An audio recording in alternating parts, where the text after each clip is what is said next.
Hello,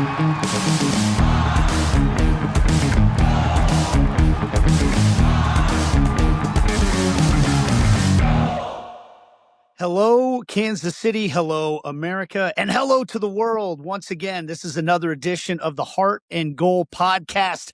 This is a podcast designed to get excitement going and awareness going for the World Cup coming to Kansas City. If you're a Kansas Citian and you're not a diehard soccer fan, but you're interested in the World Cup, this is the podcast for you. If you're a person who's not from Kansas City, but you're thinking about coming to Kansas City for the World Cup, this is the podcast for you. And if you just like good conversation, this is the podcast for you as well. We've got a special one today that I'm really excited about. And this is just kind of a spring break version. First time we're going virtual on the pod because everybody's out of town doing their spring break stuff. And before I introduce our two special guests on the show today, I kind of want to underscore what we're going to try to do today. We're trying to get you excited for this World Cup that's coming up. And if you're a person that's maybe interested, but you don't know a ton, there's an appetizer coming your way with the international window that opens up here in a few days' time. And this is an international window that's going to have a few different things happening. We're going to have World Cup qualifiers. The last 6 teams to get into the World Cup will be determined during this window.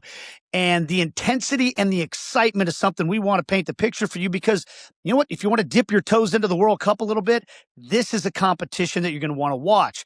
The other thing that's happening at this time, the United States are already qualified. So they're going to play a couple of friendlies just to kind of tune themselves up.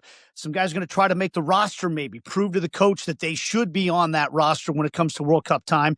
So we're going to talk about all those things and maybe try to set the scene for you, give you some reasons why you should watch and what to watch for. So before I introduce our guests, I'm going to tell a little anecdote. When I was a nerdy college kid, way different than a nerdy grown man that I am now. I was in a journalism school class and I had a sports casting. They would bring in, successful broadcasters to tell you about the business and what to expect and how to get there. And we had a writer from Sports Illustrated come to our class one day, and I've thought about what he said many times. He said, if you want to go into this business to get rich and famous, you're going to be sorely disappointed. You're not going to feel satisfied. But if you're going into this business so that you can meet and become friends with some of the most interesting, fascinating, and wonderful people that you could ever imagine, you're going to be fulfilled in this career. And I think about that, 2 different circumstances. I think about that quote a lot. A lot of times when my credit card bills pile up, I think to myself, I should have gone into a business that'll get me rich. But the other time is times like this. The 2 guys that I'm about to introduce to you here, Kansas City, are people that I put in that category where I feel like, man, having a chance to get to know these guys has enriched my life, has made me a happier person, and has just really expanded my horizons. And so now you're going to get to meet them too if you don't already know them. The first one I'm going to introduce is not only kind enough to join us while he's on his kid's spring break, but also kind enough to join us while his kids have gotten him sick during this spring break as well. His name is Dax McCarty. I mean, we're talking about near 20 years of MLS playing experience, a U.S. men's national team veteran, and then just like walked right off the pitch and into the broadcast booth. He does studio stuff on Apple TV for MLS, and he's doing color commentary for matches now as well. Dax, what's up, man? How are you? I'm doing great. Well, I've felt better, as you can hear from my voice, a little raspy, a little scratchy. But I got to say, when you invited me to come on the pod, it was a no-brainer. I know that those Kansas City boys you typically work with in person in studio, I know that they're divas. I know they need to take their spring breaks and they need their time off. Not me, my friend. I've dove headfirst right into this new career. And I'm pretty much, anytime someone asks me to do something, as long as I'm available, it's a yes. I apologize for my voice, but I really appreciate the intro. Glad to be here. Funny thing is, I wouldn't have noticed any difference at all in the voice, but I knew you're a working class player. You always were, so I knew I could count on you. Okay, the other person that's going to join us on this roundtable today is one of the top play-by-play voices in all of North American soccer. He's been at Fox for a long time. He's one of the top crews on the MLS, on Apple TV broadcasts as well. And I don't know what license level he is as a coach now. Every time I check him out on social media, he's getting like a new, I don't know if there's like a license, plus. I don't what his name is Keith Costigan. Let me get him in here right away. Keith, how are you, man? And what license level are you at now as a coach? I'm done with the licenses. I have my UEFA A license now, so I'm good. But I will say I did lose last night. I was in the US Open Cup. I lost to a last minute penalty to Spokane Velocity. So obviously all the coaching licenses didn't get me the win that I wanted. So I arrived this morning a little bit down after my team were defeated, but we will rise again. You got to get the penalty taking license. I think that's the next one. Yes. You know, if refereeing license is the one. There you go. Yeah. Well, maybe that I wouldn't. You know what? I wouldn't put it past you, Keith. You're always studying. That's one of my favorite things about you as a, and also I should say Sirius XM satellite radio. Both of these guys do work there as well. They cover the sport of soccer like a blanket. So they're the perfect guys to have on, as I mentioned, for what we're going to try to accomplish with this podcast today. We want you to get excited for this World Cup. It's coming to Kansas City. The more you know about it, the more you're going to enjoy it. And so before we get into, we're going to play a little game, guys. We're going to do a little brackets. It's March Madness, so we're going to take a little, page out of the NCAA tournament, and we're going to do our brackets for these qualifiers. And there's some serious prizes on the line. So I'm going to need your guys' full attention on this. Before we dive into it, I want to set the scene a little bit for what people should expect when they tune into these qualifiers. And Keith, I'm going to start with you. If people haven't seen what Ireland did to get to this stage of the qualifiers, and what that meant to the fans in Ireland, what kind of intensity we're going to see in these competitions, could you maybe paint that picture for us a little bit when it comes to like how intense these matches are, how much these nations care about what's about to happen in these qualifiers? Yeah, this is it. This is the last few tickets to the biggest footballing dance in the world that everyone wants to be at. It's going to be a massive party here in the United States. And yeah, there's just a few places left. You saw the celebrations when Ireland beat Hungary. That was for the right to fight for one of the last places. We didn't even get in. So you can imagine what it's going to be like if you go on and make it to the World Cup. So everything is on the line. Some of these countries are not necessarily teams that you would expect to be at the World Cup every time. So we always I look at March Madness, the NCAA bracket, and you have these smaller teams who somehow find a way in. They win their conference and get that last ticket to be at the big dance. That's what this is. So over the course of the next couple of weeks, we're going to see the final tickets punched. We're going to have the full bracket for the World Cup. We're going to know every game that's going to be played this summer. It's so much on the line. And what I think you're going to see is the emotions of a country, because we all have our club allegiances, but when the whole country is behind a team, no matter what, there's something so pure about international football, because it's where you're born. You can't transfer if you're not enjoying yourself. You can't play well for a small country and then go to a big country. This is your lot. This is where you're going to be. So I'm excited. Obviously, Ireland is close to my heart. I'm going to have one eye on that, but there's so many different great games and great opportunities to see some of the minnows, I would say, make it in and mix and rub shoulders with the Brazils and the Argentinas and the United States of this world. So exciting few weeks ahead.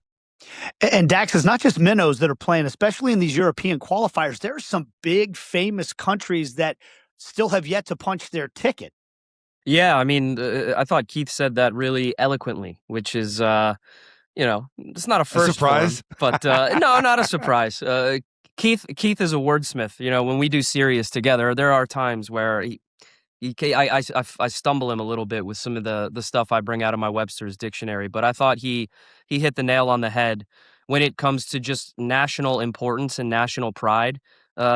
People don't go into work on days like these days coming up. The whole country goes on pause, and you support your country. You support your team. And it's not just the minnows, but I think the expanded World Cup gives the smaller countries such a realistic belief and hope that they can go and do something special. And that hasn't always been the case in the past, where we've seen a couple countries here and there who go on a miracle run and qualify for a World Cup and they shock the world and they win a game or two in the knockout rounds.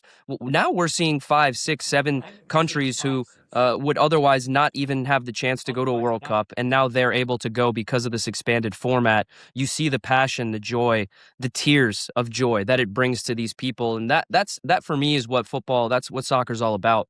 But of course, you have your traditional powers that are still going to be the favorites going into all these qualifiers coming up. I mean, Italy. I don't remember the last time Italy qualified for a World Cup. It's almost blasphemous for the fact that they haven't been able to qualify straight away with the talent that they have, the country that they are, the history that they have. So they're in a very important qualifier against Northern Ireland. You have a couple of teams that I think would expect to go and expect to be favorites. You have Czechia, you have Denmark, you have Turkey, a bunch of teams who have qualified for a lot of World Cups who are going into these home and home qualifiers. And I'll tell you what, it's going to be squeaky bum time for a lot of these favorites in a lot of these bigger countries, because the smaller countries now are getting more competitive each and every year. The player pool, the depth, the coaching, it's just gotten so much better in world soccer.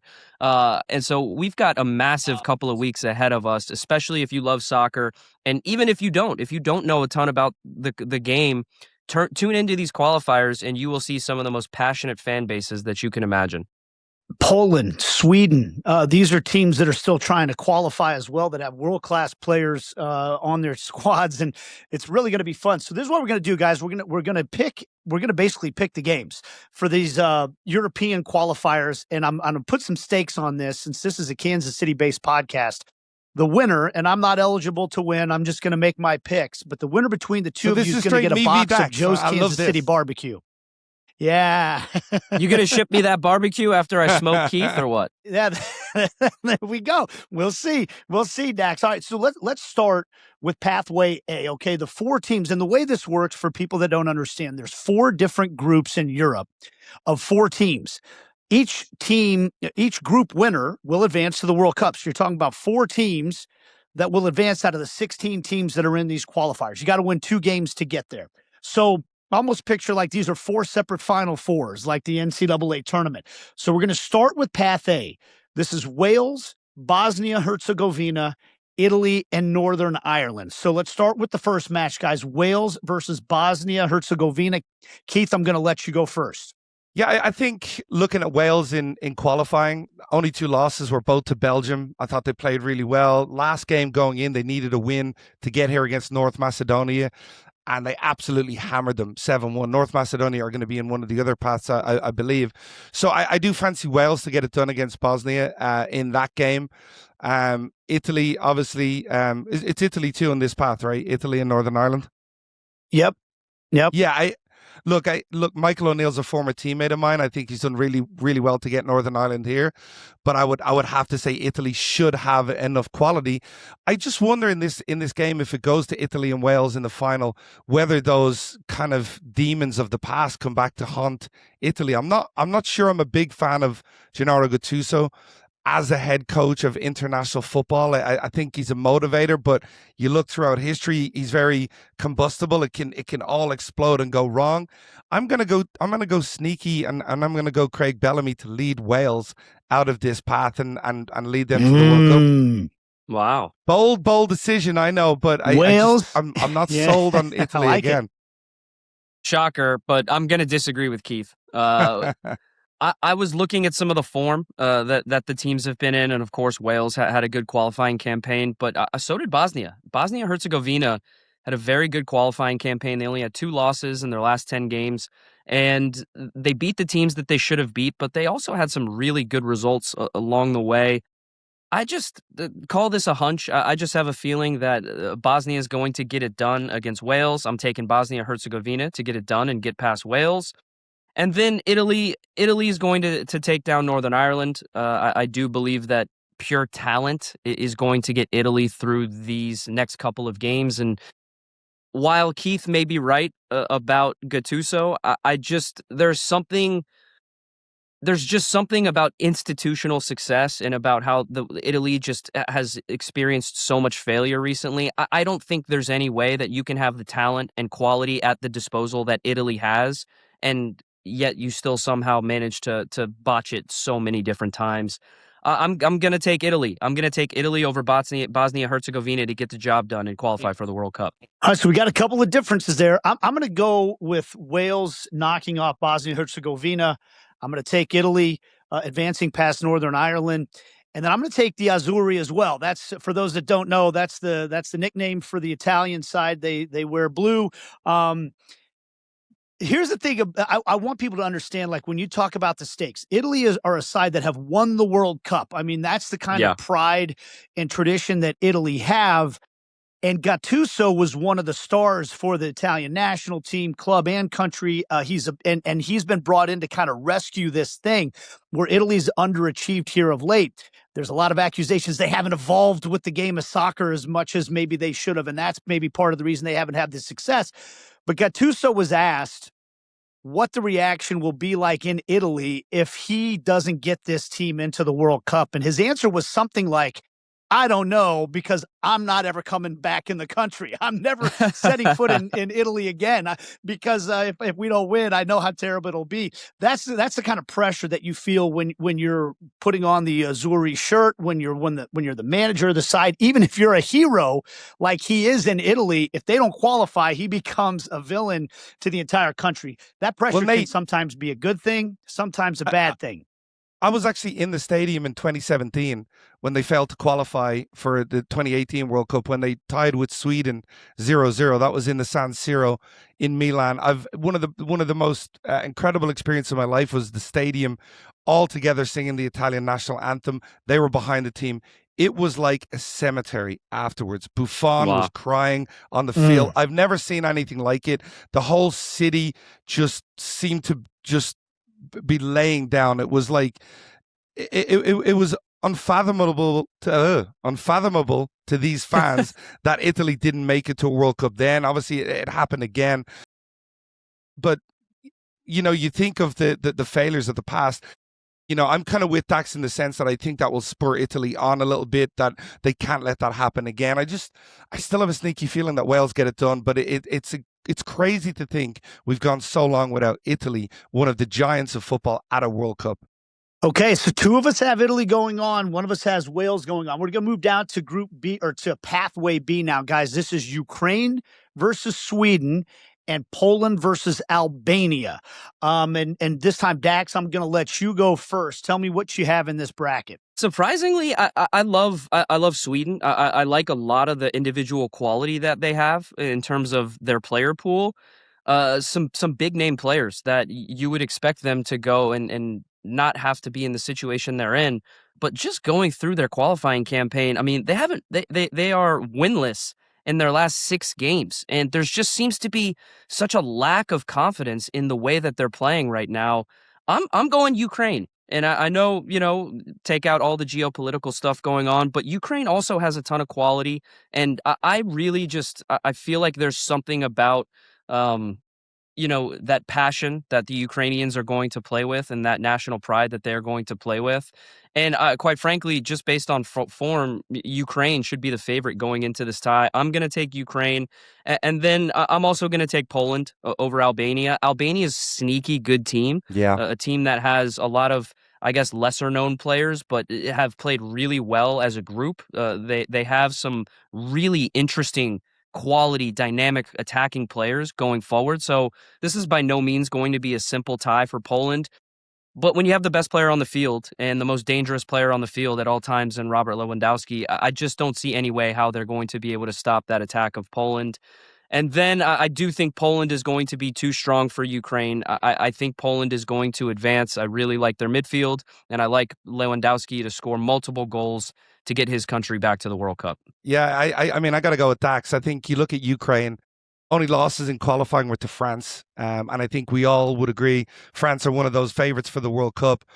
Poland were very good in qualifying. 1 loss away of Finland, but undefeated against Netherlands, who went through in their group. I think, we look at Lewandowski, obviously, as the leader of that group, but they have a lot of quality throughout their team. They're well organized, difficult to break down. I think it's going to be Ukraine and Poland in that final, in that pathway. And I just think Poland just have a little bit too much. Nate, I know that probably probably fills you with a little bit of pride, that little bit of Pole in the McCarty family tree. So not a surprise here where Nate's going to go, I don't think. So yeah, I have it very similar. I think they're going to be really, really tight games in this pathway, though. I really do. I'm with you guys. Look, I'll point out Sweden, and I'm an Arsenal fan, and I have thoughts. Victor Gyökeres is the starting number 9 for right now, maybe the best team in the world. I mean, Arsenal are tracking that way right now. They're at least in the conversation for that.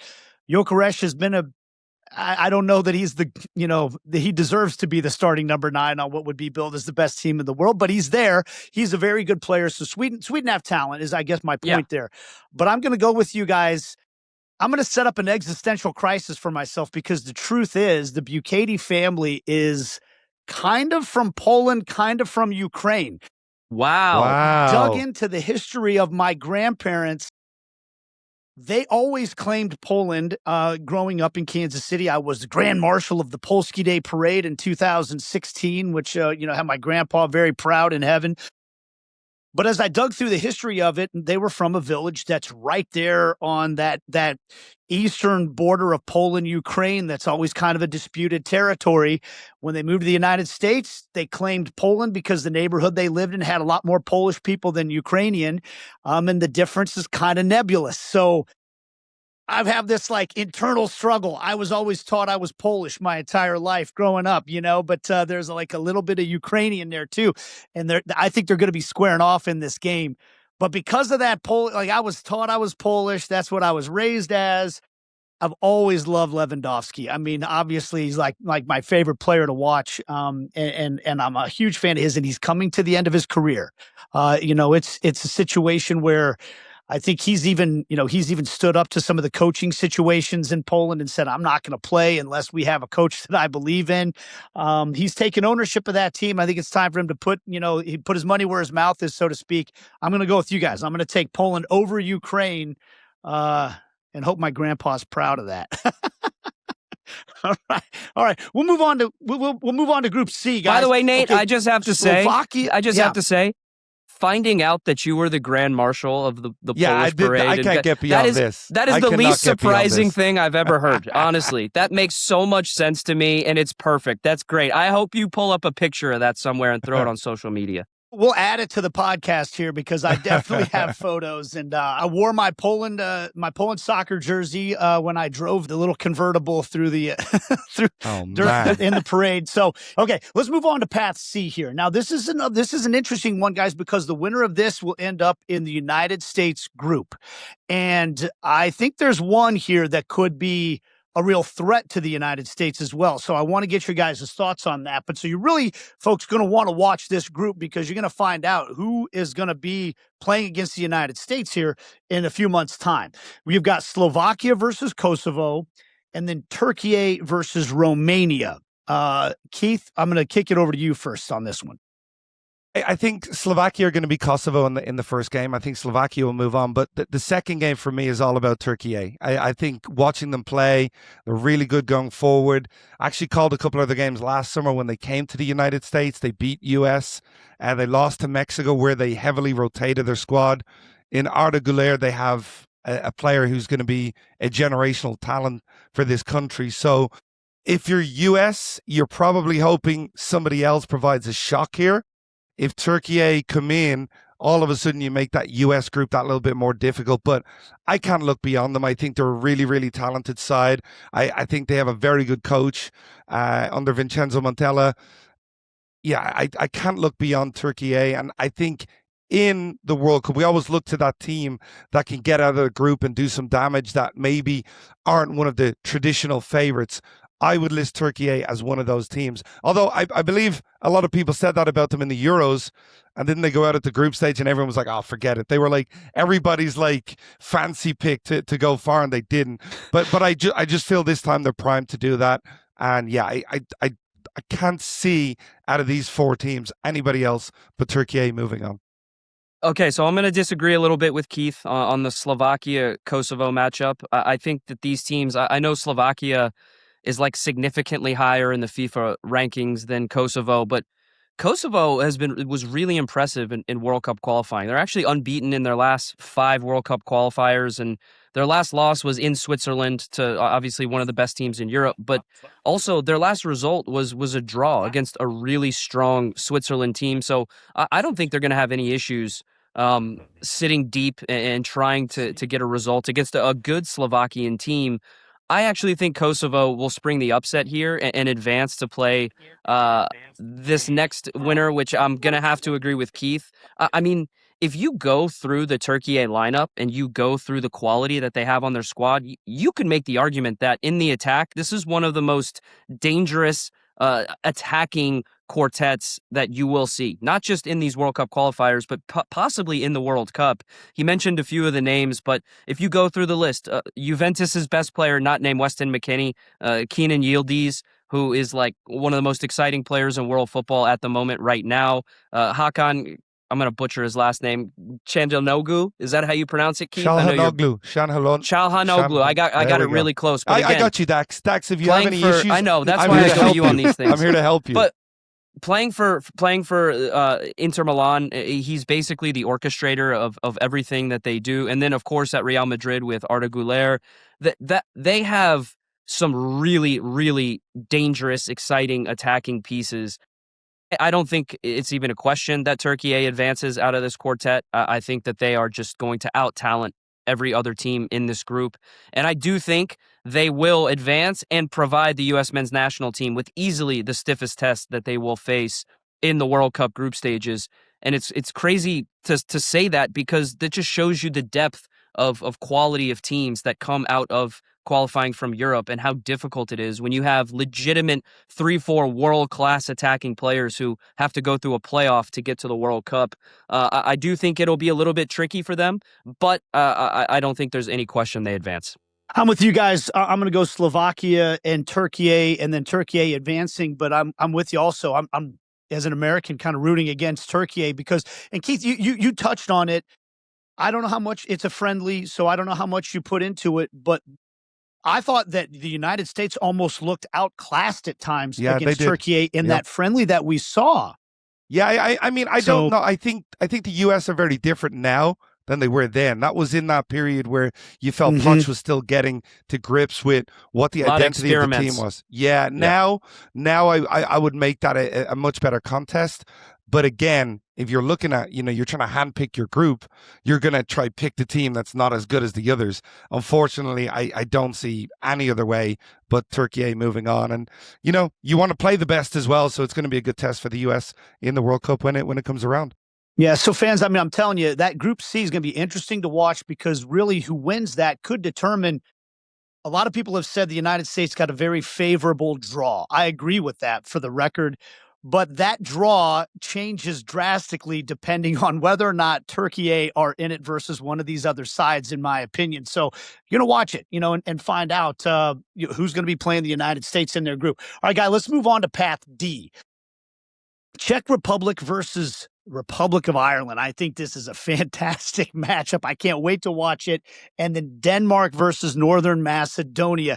Keith, I see you rubbing your forehead, man. Ireland's got a tough road to hoe if they want to get to this World Cup. But I think it's Dax's turn, though. It is my turn. I'm going to hear from Dax. Yeah. Let me work this man up real quick. And by the way, let me just say, Keith, if Troy Parrott ever has to buy a Guinness in Ireland ever again, that your country's doing something wrong, okay?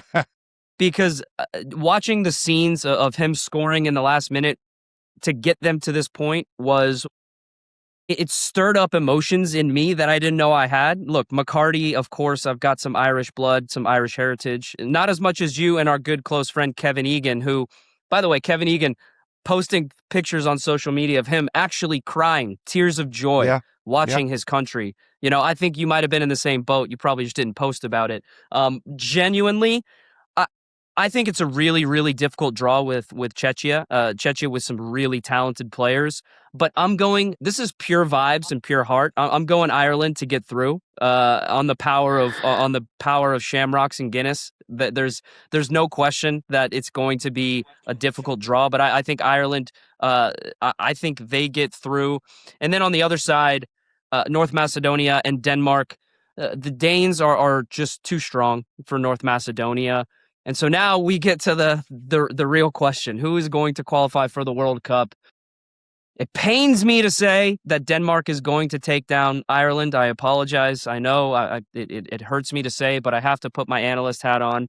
I do think Denmark is they just have a little bit of that institutional know-how in international football, international soccer. The teams are fairly even, but I do think Denmark is going to be too strong for Ireland. It breaks my heart to say that, but I do think the Danes get through.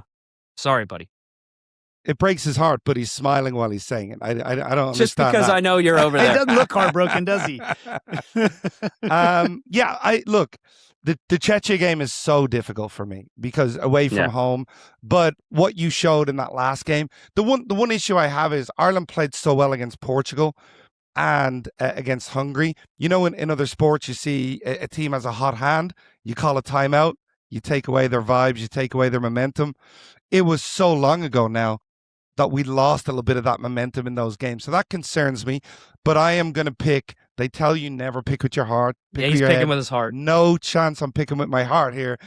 I'm going for Ireland to go through. Heimer Hallgrimsson has a track record of getting more out of less. And I do think in terms of talent, Ireland have less. I'm with you, Dax, in terms of Denmark moving on. Denmark very unlucky. They conceded 2 late goals to Scotland. Otherwise, they would have been going to the World Cup ahead of the Scots. So I have Denmark and Ireland. That match would be in Dublin in 2017. I covered the game when Ireland played Denmark. Ireland went 1-0 up. I was calling people, we're going to be there. I'm excited. And then Denmark went and scored 5. And Christian Eriksen absolutely annihilated us. It was the worst day of my life. Roy Keane in the tunnel, players arguing afterwards. It was tough. Look, going back to the emotions of it, Kev Egan cried. I cried. I definitely didn't put it up, but it was an incredible day. But for it to mean something, we have to go to the World Cup. We have to. And I'm going to say Ireland are going to get revenge on Denmark. We're going to arrive in the U.S. We're going to Mexico first, by the way, because we're going to be in Mexico where we're going to acclimatize perfectly. Our skin color is perfect for summers in Mexico. You know, we're going to be sponsored by La Roche or whoever can do our. I tell you what, Copper Tone is going to sell a lot of bottles this summer. I don't know if it's Copper Tone or Dulux. I think we actually need paint because our skin is going to die down there. But I'm going purely on heart. I'm going to go Ireland. They're going to go through, and it's going to be a massive Ireland fans and Mexican fans together. Oh man, I got to be in that party. Oh, a couple of different tricolor flags there that I love, by the way. So, I'm waiting for that. Listen, I'm with you guys. First of all, I want people to know, if you haven't watched, just go back and watch the highlights of what we're talking about. Troy Parrott scored a hat trick for Ireland against Hungary, including a goal in the 96th minute. That means, for those that are uninitiated, 90 minutes, and then whatever time is added on at the end because of the stoppages through the game in the very last moments to get here. It was one of the most heroic performances in Ireland history. I'm not Irish, and I was going nuts. I think I might have cried a little bit when I watched it happen. When you see the scenes of what it means to the people that are there. And I'm going to make a little quick aside here that I'm going to get into on a later podcast. But when it comes to the history of soccer in the United States and Kansas City, that's what this podcast is about. It was a soccer match in Dublin, Ireland in 1963 that might be responsible for soccer even existing in the United States, and almost certainly the World Cup coming here, because Lamar Hunt, one of the great leaders of American sports, in 1963, the same year he decided to move the Kansas City Chiefs, the Dallas Texans at the time, to Kansas City, he went to visit his girlfriend, Norma Noble, who was a school teacher studying a fellowship in Dublin, Ireland. And Lamar Hunt loved sporting events, and he just wanted to see if his girlfriend, Norma, could handle going to random sporting events with him, because that's all he liked to do with his free time. So they went to a Shamrock Rovers game. Beautiful. He fell in love with the game of soccer that day and was determined to bring it to the United States and make it work, to the point where he tried one league that failed in the NASL. Then he started Major League Soccer and brought the World Cup in 1994. That league was failing, so he bought 2 more teams in the league to keep it afloat, and now we're talking about a 30-team league. We're talking about the World Cup coming back. We're talking about a global deal with Apple TV, Lionel Messi playing in the United States and all that. If Lamar Hunt doesn't go to Ireland and go to a Shamrock Rovers game, this World Cup might not be coming. So I say just for those reasons alone, Ireland needs to be in this World Cup. I'm picking Ireland to knock off Denmark and get there. Also, fun fact, Lamar Hunt, the first owner, whoever believed in little old me. I got drafted to one of his clubs that you speak about, Nate, FC Dallas. Oh, stop making this about you, Dax. Had the pleasure of meeting him, and I tell you what, this is the World Cup, not the Dax Cup. A pioneer for the game in the U.S. And by the way, let's go back through the pod once it's released and see how many times Keith made it about him. Say, I was in Ireland calling this game and that game, and I was at this game and that. Okay, so just wanted to put a little shameless plug in there because I feel like Keith is making it all about him. This is about the World Cup. Oh, so we got our picks for the Euros. Now what we got to do, guys, there's 2 other spots. 2 spots left in the World Cup that will be determined by an intercontinental competition, and some that are from our region. So we're going to pick those real quick, and then we're going to move on to what we want to watch out for in the United States men's national team friendlies. Okay, so in these intercontinental qualifiers, you've got New Caledonia taking on Jamaica for the right to play Congo, and that's for 1 spot in the World Cup. And Keith, I think it's back to you now. Yeah, thanks for letting me go first on this one, Nate. I think you're our New Caledonia expert. You always have been. Yeah, New Caledonia. You look at the pathway for them, and it's not a difficult one. And no disrespect, but I don't look at the results and see any big wins. They lost to New Zealand quite convincingly in that loss. I think Jamaica. I know they finished second to Curacao. I know that wasn't what we expected. They've lost their coach. But I think in Shamar Nicholson, they had a player who was very much in form in qualification. So I just think Jamaica are going to have, way too much for New Caledonia. And I actually fancy Jamaica to get through out of this bracket as well. Jamaica is another country, I think, in terms of the pageantry, what they can bring to World Cup with their fans. We've seen Jamaica, the Reggae Boys, at the World Cup before. And yeah, for our region, I like to see it being represented well. So I have Jamaica going through out of this bracket, mainly by default because I don't think the other teams are very good. But, it'll be good to have Jamaica at the World Cup. Nate, I got to be honest, I don't have a whole lot to add to Keith, other than the fact that if Jamaica does get through, and I do believe that they will based on some of the talent that they have. By the way, talent that they have recruited really well, some dual nationals that have plied their trade over in England for quite a while. Mm-hmm. Some really, really talented players that maybe weren't given the chance or maybe just buried on the depth chart for the English national team. And so you recruit the dual nationals to come over. We've seen this with plenty of countries now. We've seen this with the U.S. We've seen this with Mexico. We've seen this with Canada. And I think Jamaica's done a really good job of recruiting some really talented players over to represent their country. I do agree. I think Jamaica gets through.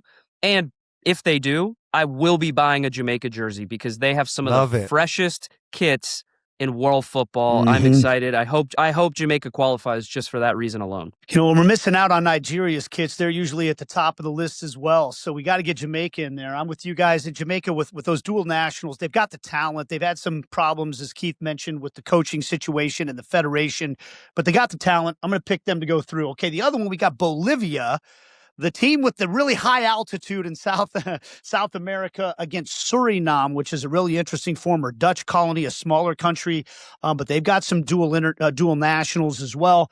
And then the winner of that will take on Iraq for that last place in the World Cup.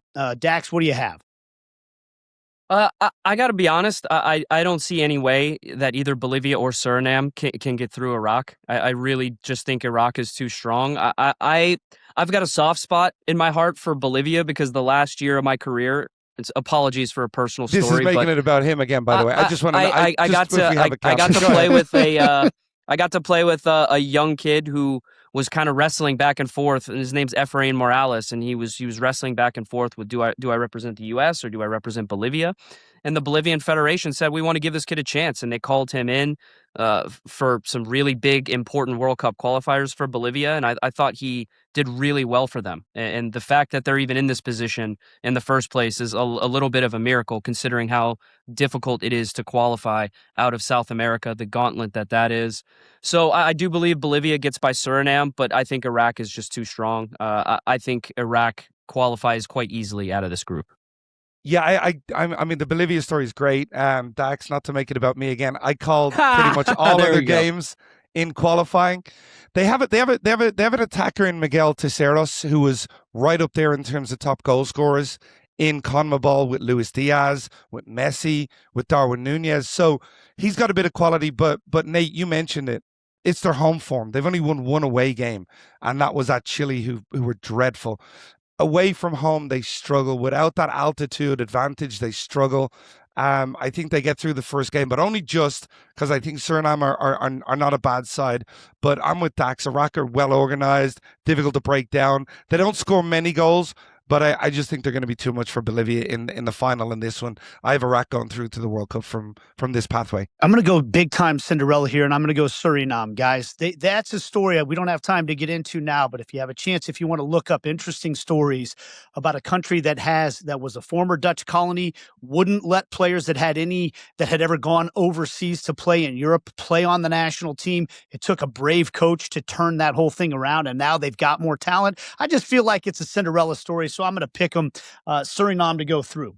All right, guys, we've got a little time left before we wrap up the show. We got to get to the United States men's national team friendlies. Dax, guy that played for the national team yourself, we're in March now. I mean, these guys, we just found out what the roster is. I want you to put me in the mindset of these players knowing that this is their real last opportunity to get in front of Pochettino and this national team to try to punch their ticket to the World Cup. What's this like for these guys right now?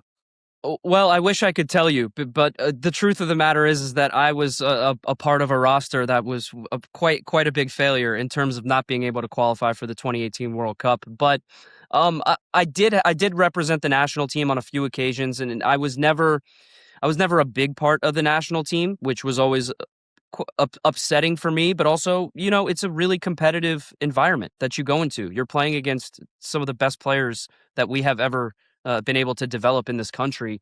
And I was a vibes guy. I was there to be good depth. I was there in case, something went catastrophically wrong with Michael Bradley. And so this is a huge opportunity. And this is a huge moment for a lot of these players that maybe aren't part of the established core of this team. Some guys on the fringes, some guys trying to prove themselves, some guys that maybe aren't getting big minutes overseas now. I look at guys like Gio Reyna. I look at guys like Alex Freeman.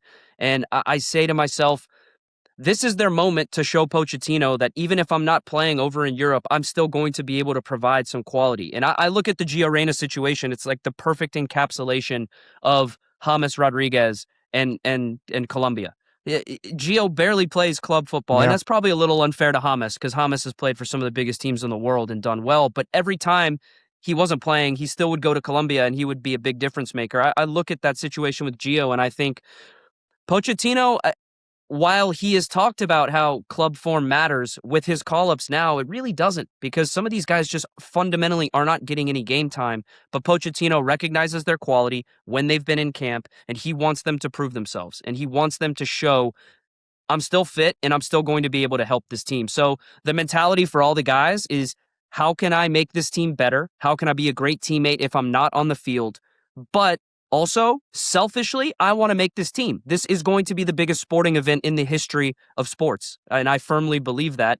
And every single one of those guys is going to have a selfish one-track mind mentality. If it's me versus you, I'm going to do anything I can to make sure that Pochettino knows I need to be on this roster. It'll be a fascinating couple games coming up, Nate. And Keith, you've covered these games as we've mentioned before. I'm kind of curious in your mind, what are maybe one or two of the biggest questions that can be answered for the United States during this window? Well, I think what we always talk about in this region is we're playing the same teams over and over again. You're playing CONCACAF teams. You're playing a lot of teams at home. We haven't been able to, the way the the format has been set up recently. Very difficult to go to Europe and play different environments, different teams, different levels. In Belgium and Portugal, you're playing two very good teams. Two teams that, are expected to be in that quarterfinal range at the very minimum at the World Cup. So it tests you to the very limits. I look at Belgium. De Bruyne has been injured. Tielemans has been injured. I look at Belgium as a side that is a good barometer for how the US can do at the World Cup, because I think while they're very good, I think you can get a result against them. Portugal, I would put in the same bracket. They have the quality. We know about Bruno Fernandes. We know about Cristiano Ronaldo, obviously. But, Ireland showed that they can be got at as well in different ways. So I look at this as a real test of where we are as a group as well heading into the World Cup against some of the best from Europe. And another part of this, and Dax, you can probably play into this too, is getting the fans behind you. This is the last real look before that summer. So Nate, we're talking about fans who are on the edge, maybe tuning in, watching these US games. Mm-hmm. You win one or two of these games, all of a sudden the hairs on the back of your neck are standing up. You're starting to do that thing that we all like to do every now and again. What's it called? Dream. Yeah, we like to dream. We like to get our hopes up. Why not? I've always been that person when someone says, "Don't get your hopes up." I'm like, "What do you mean don't get your hopes up?" That's what life's about, getting your hopes up, going in with full force and, being confident. I feel like that's the American way. These games are a last chance to get some of those on the fence fans really behind this team and, just start that juggernaut rolling towards opening day of World Cup. So I'm excited for that, because these are tests that we haven't seen in quite a while. I know we took on the CONMEBOL sides. There's just something sexy about playing the European sides. There's something sexy about beating the European sides. So much we can take from these games and have it snowball into the World Cup as well. Well, between Dax and Keith, we got a lot of sexiness on the show right now. Before we wrap it up quickly, I'm just going to have each one of you guys give me one player. You mentioned the fringe players right now, Dax, that maybe aren't killing it with their club team, but got a chance here. Give me one guy you think that's on the fringe that's going to punch his ticket with this window. Ooh, Nate, that's a tough one, man. Can I give you two? Because I was going through the Dax, roster. he asked for one. I'm sorry, Dax, it was just one. let me give you two. When you go to a restaurant, they say one side. You pay extra for the second side. This is a buy one get one free, and I'm gonna go to the granular. We're running a Tuesday aspects special. Of it. There you go. I want to get to the granular aspects of the roster, because I know Keith, he'll take the easy way out and say some big name player that was absolutely going to go regardless. I think that the injury to Serginho Dest has really opened up the door for that right wing back position. I think Alex Freeman will probably be a big option there, even though he's not playing. I think this is a huge camp, the last chance saloon for Joe Scally. And Joe Scally has done really well in the Bundesliga for the last couple of years, but every time he's come into the U.S. men's national team, especially under Pochettino, I don't think he's looked sharp. I don't think he's looked great. He hasn't looked comfortable. I think with Dest's injury, this has opened the door for Scally to potentially be able to prove that he can be there and punch his ticket, depending on the health of Serginho Dest.